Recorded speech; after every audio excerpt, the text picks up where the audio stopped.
Márcia Zaru com a gente aqui. Márcia, você que já me deu várias dicas sobre Brasília, pontos positivos e também os pontos positivos aqui de Brasília. Márcia, é o seguinte, né? Hoje o tema é mais delicado, porque a gente vai falar um pouco do PPCub, que foi aprovado na última semana, um tema polêmico e que as pessoas ainda continuam falando bastante por aqui. Rafael, seja bem-vindo. Você já viu que eu tenho muitos pontos positivos a respeito de Brasília. Ariane Bittencourt, querida, que coisa boa ter você aqui, porque quem não gosta de Ariane, bom sujeito não é, ou é ruim da cabeça, ou é doente do pé. Eu vou fazer um recorte desse, mandar para algumas pessoas. Mas você é muito querida mesmo. Diego Amorim, bom dia. Bom dia, Márcia. Bom dia, ouvintes da Rádio Nova Brasil. Queria só deixar registrado que sou flamenguista como a Ariane. Muito bem, então já temos uma maioria aqui. Para o Gama aqui no Distrito Federal. Eu sou torcedora do Gama. Então, só deixar registrado, antes da gente entrar nesse assunto polêmico, que é o PPCub, complicado, árido. Eu não podia deixar de falar dessa votação assodada que aconteceu na última quarta-feira. Eu trouxe aqui na semana passada vários pontos polêmicos do projeto original. Gente, isso eu não tirei da minha cabeça, óbvio, né? Eu me baseei em 2 relatórios elaborados por técnicos, arquitetos e urbanistas preparados e muito respeitados aqui na cidade. Um dos relatórios foi do ICOMOS, que é um organismo ligado à Unesco, e o outro foi da Comissão de Cultura, Esporte e Lazer da OAB. Houve realmente uma manifestação pública de diversas entidades do setor produtivo e instituições, como a própria OAB, que deram aval para o projeto original do PPCub. Mas a comissão que eu citei aqui, que funciona dentro da OAB, apontava alguns pontos polêmicos que a gente trouxe aqui semana passada. E o IPHAN divulgou uma nota dizendo que foi ouvido, sim, pela Secretaria de Desenvolvimento Urbano e Habitação, mas que não é a função do Instituto aprovar ou dar anuência ao plano. Isso seria a responsabilidade do GDF, elaborar o plano, e da Câmara Legislativa de discutir, votar e apresentar emendas.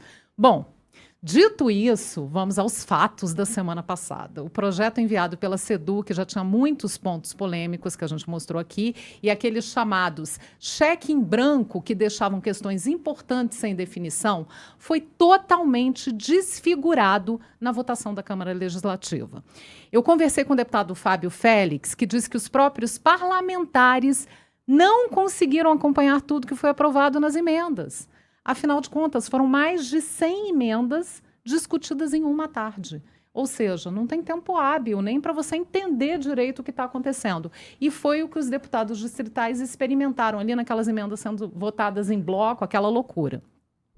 O gabinete do deputado fez um levantamento do que foi votado e, além de chamar atenção para preocupações que nós já apontamos aqui na Nova Brasil FM, como a alteração de alguns lotes nas quadras 300 e 500, permitindo construções em áreas de estacionamentos e de praças, tem muito mais coisa complicada incluída aí nessas emendas. Como, por exemplo, a permissão de alojamentos em vários lotes das quadras 700 e 900 Sul e Norte, o que significa a possibilidade de construção de hotéis, apart-hotéis e motéis nessas áreas. Vocês lembram daquela polêmica das casinhas da W3 que tinham pousado e os moradores reclamavam? Sim. Pois é, a situação agora vai ficar um pouquinho pior para quem mora ali naquela área. Outra emenda aprovada. Para a nova ocupação da área da antiga academia de tênis, no setor de Clube Sul, não seria necessário fazer estudo de impacto de vizinhança, nem estudo de impacto no trânsito e nenhum estudo também para fornecimento de água e drenagem. Olha que legal. O que vocês acham que vai acontecer nessa área sem esses estudos desses impactos que a gente sabe que fazem muita diferença na qualidade de vida do brasiliense, né? Que loucura. Uma loucura, uma loucura. E talvez um dos pontos mais complicados de todos são os terrenos que hoje pertencem ao GDF, são consideradas áreas públicas de uso comum, passariam para a terra CAP, o que tornaria muito fácil esse parcelamento, venda e construção. Esse é um dos pontos que mais assustaram a arquiteta Gisele Moll, que foi secretária executiva de gestão de território da SEDU e ajudou na elaboração do PPCub, que foi enviado para a Câmara Legislativa. Ela reforçou a importância de Brasília ter um plano de preservação, mas disse que essa emenda abre uma possibilidade perigosíssima justamente na questão da preservação da cidade, porque você vai ter essas áreas verdes entregues a uma companhia que é encarregada de vender terrenos. Então, que garantia você vai ter que essas áreas verdes continuam? Essa, inclusive, é uma preocupação compartilhada pelo arquiteto Luiz Felipe Torelli, que assina o relatório da comissão da OAB, aquele que a gente trouxe aqui, mostrando vários pontos sensíveis lá no projeto original. Então, imagina agora, depois da inclusão dessas emendas. Torelli, que já foi secretário de Habitação, diretor do IPHAN e integra o ICOMOS, disse que não produziram um plano de preservação, mas um projeto de parcelamento do solo que pode pôr em risco, atenção, pode pôr em risco a manutenção de Brasília na lista de bens considerados patrimônio da humanidade pela Unesco. Gente, isso é gravíssimo. Isso é muito sério. A gente está chamando a atenção aqui porque a gente precisa que os brasilienses entendam a gravidade desse PPCUB que foi votado na Câmara.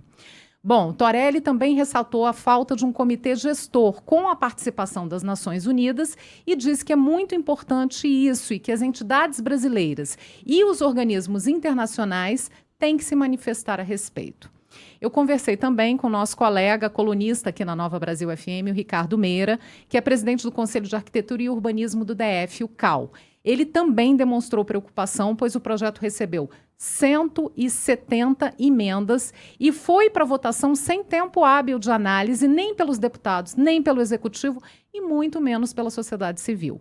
O CAU chamou a atenção também que as emendas foram votadas em blocos, causando ainda mais confusão, e o projeto foi aprovado sem nem mesmo ter sido apresentado um texto final. Imagina, você nem sabe no final o que entrou ali e o que não entrou, né? O CAU divulgou uma nota em que diz que a aprovação da lei sem a devida discussão e análise técnica foi equivocada. O deputado Fábio Félix disse a mesma coisa, que só depois da publicação do texto final é que será possível saber exatamente o que passou nessa lei. E ainda vai para a sanção do governador, que pode vetar alguns pontos.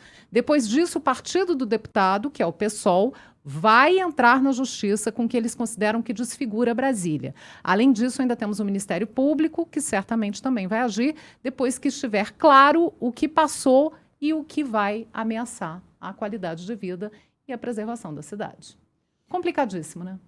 Soa no mínimo estranho, né? A gente está falando de um plano de preservação que não parece trazer algo que ajude a preservar Brasília, né? É um plano, já estão chamando, vários arquitetos estão chamando de plano de destruição de Brasília. Então, é uma coisa muito grave. E para quem quer se manifestar, é importante demais a participação. Eu sempre falo aqui a participação e a vigilância dos brasilienses. Vai ter uma audiência pública amanhã, a partir das 9 da manhã, a pedido da senadora Leila Barros, do PDT, para discutir essa nova lei de preservação. Vai ser na Comissão de Meio Ambiente do Senado e deve contar com a participação de representantes da Secretaria de Desenvolvimento Urbano e Habitação e do Meio Ambiente do Distrito Federal, além dos arquitetos Beni Schwarzberg, professor da UNB, e Alberto de Faria, professor do CEUB, além do arquiteto Juliano Loureiro de Carvalho, do Comitê Internacional de Monumentos e Sítios, o ICOMOS, que é esse organismo da Unesco que ajuda a fiscalizar.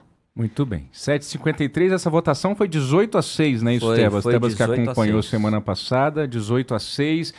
Quem aprovou o PPCUB diz que é um assunto que já estava bastante maduro, sendo discutido há mais de uma década aqui em Brasília. A gente ouviu, por exemplo, o presidente do Sinduscom na semana passada também, que fez os seus elogios e as suas ponderações ao PPCUB, e a gente vai continuar ampliando esse debate, ouvindo mais gente nos próximos dias. É um assunto de suma importância para a nossa capital. Tebas. É isso. Márcia, muito obrigado aqui mais uma vez, como toda segunda-feira, e continue mandando as dicas aqui de Brasília. Vou continuar mandando só os pontos positivos. Não, eu falo a verdade. Eu sou suspeita, mas eu falo a verdade. Eu queria só encerrar a coluna hoje com uma boa notícia, porque o PPCUB é complicado. Queria dizer que essa semana será inaugurada a Casa de Chá na Praça dos Três Poderes. Estaremos lá, muito bem. Finalmente teremos essa inauguração. Vou trazer uma coluna aqui, prometo para os ouvintes. Hoje foi muito corrido, mas eu vou trazer uma coluna só sobre a Praça dos Três Poderes em breve. Muito bem. 7h54.